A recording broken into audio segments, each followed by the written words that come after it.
स्वागत है आपका। झारखंड निर्वाचन आयोग ने पंचायत चुनाव के कारण बालू घाटों का टेंडर करने की अनुमति नहीं दी है, जिससे आने वाले दिनों में बालू का संकट बढ़ जाएगा।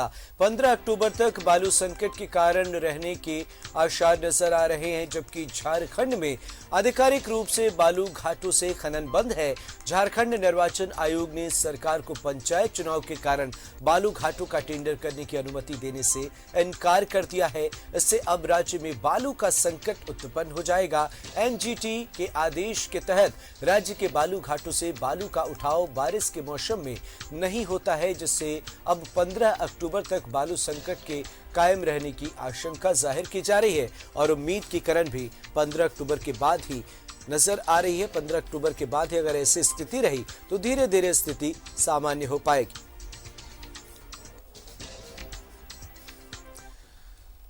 हमारे सहयोगी प्रभात हमारे साथ जमशेदपुर से लाइव जुड़े हुए हैं। बालू संकट मामले को लेकर प्रभात, क्या कुछ चल रहा है और अभी कैसी स्थिति है? आने वाले वक्त में कैसे इस स्थिति को संभाला जा सकता है? क्या कुछ जानकारी?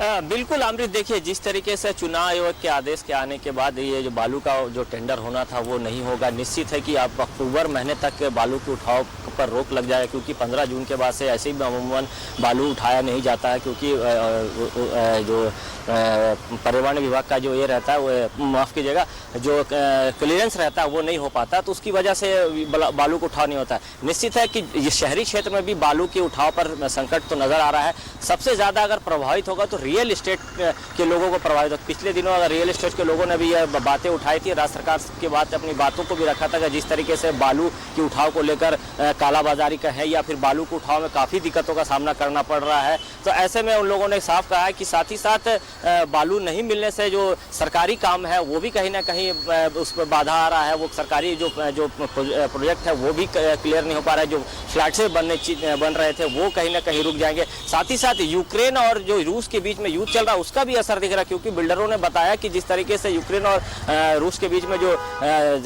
युद्ध चल रहा है उसको लेकर जो सामानों की कीमत में बेतहाशा वृद्धि हो गई, तो उसको लेकर भी कहीं ना कहीं रियल एस्टेट में 40% के दामों के में वृद्धि हो गया। उसके चलते कहीं ना कहीं उन लोगों को नुकसान हो रहा है। अगर बालू की बात करें तो निश्चित है पिछले दिनों कई हम लोगों ने खबरें भी दिखाई कि किस तरीके से बालू की कालाबाजारी की जा रही है। रात के अंधेरे में बालू को उठाव किया जा रहा है, तो टेंडर नहीं होने से और कालाबाजारी बढ़ जाएगी और बालू की संकट तो उत्पन्न होना ही है।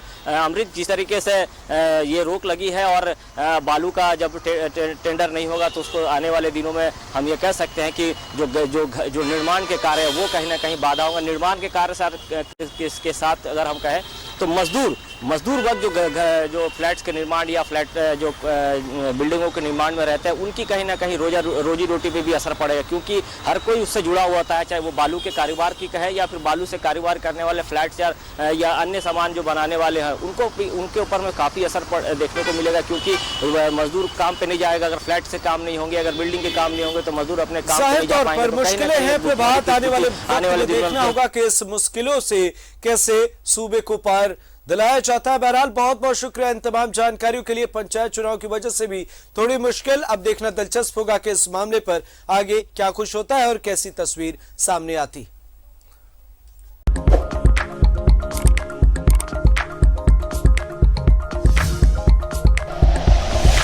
Like and share videos, subscribe करें हमारा चैनल और प्रेस करें बेल आइकॉन। News 11 भारत, सच है तो दिखेगा।